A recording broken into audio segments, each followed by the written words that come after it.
Le détroit d'Ormuz s'est refermé une deuxième fois en moins de 2 semaines. L'Iran avait rouvert brièvement la voie maritime après un cessez-le-feu fragile. Puis l'a de nouveau bloqué après qu'un cargo iranien a été saisi par la marine américaine. 20 à 25% du pétrole mondial transite par ce goulet d'étranglement.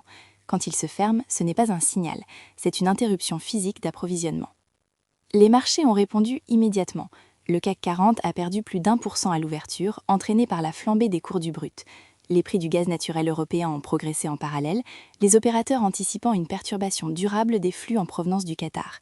Les contrats futurs affichent une volatilité intense, mais le vrai signal vient du prix physique des cargaisons réelles. Certaines livraisons en mer du Nord ont été traitées à plus de 150 $ de baril, soit 60 $ au-dessus des prix à terme.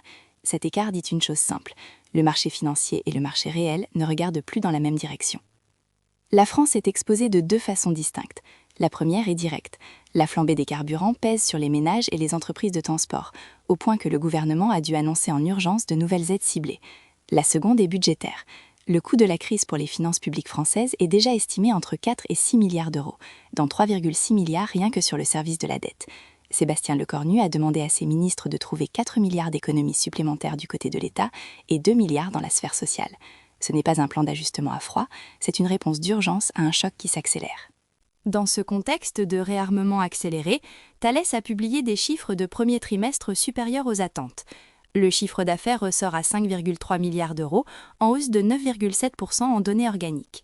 Les prises de commandes dans la défense ont bondi de 71%, portées par un contrat de défense aérienne avec le Danemark, arraché face aux patriotes américains, et des radars pour le Qatar.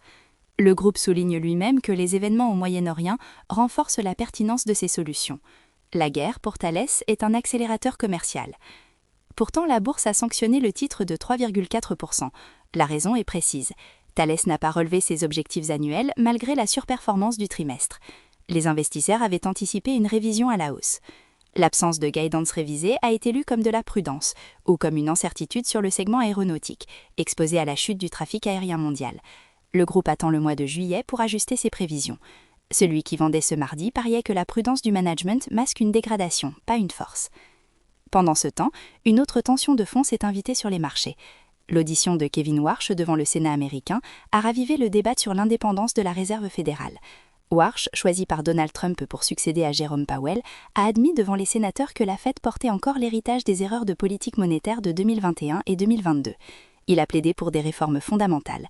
La sénatrice Warren l'a qualifié d'inadapté au poste, et le sénateur républicain Tillis a prévenu qu'il voterait contre la nomination tant que l'enquête du département de la justice contre Powell reste ouverte.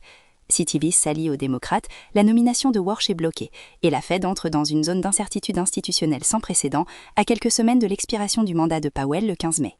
2 lignes de force traversent cette séance. La première est géopolitique.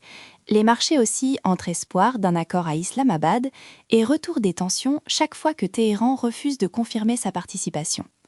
Cette alternance crée une volatilité de court terme qui rend toute position directionnelle risquée.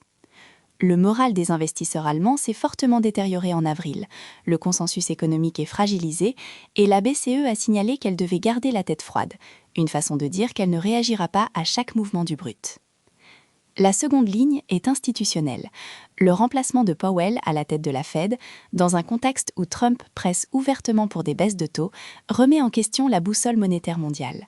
Si Warsh ne passe pas le vote sénatorial avant le 15 mai, les marchés devront fonctionner sans certitude sur la direction de la politique monétaire américaine, en plein choc inflationniste lié au pétrole. Le scénario central reste une résolution négociée avec l'Iran à court terme. Si les discussions à Islamabad reprennent et aboutissent à un accord technique sur le nucléaire et la réouverture du détroit, le pétrole physique baisserait rapidement, soulageant les budgets européens et permettant à la BCE d'assouplir progressivement. Thales consoliderait ses gains de commande sans la pression sur le secteur aérien. Le scénario inverse, un blocage durable d'Ormuz couplé à une crise institutionnelle à la Fed, cumulerait choc inflationniste et incertitude de taux. Ce n'est pas le scénario probable, mais c'est celui que les marchés commencent à prier. Les 2 indicateurs à surveiller cette semaine, la confirmation ou non de la présence iranienne à Islamabad et le résultat du vote de la commission bancaire du Sénat sur la nomination de Warsh.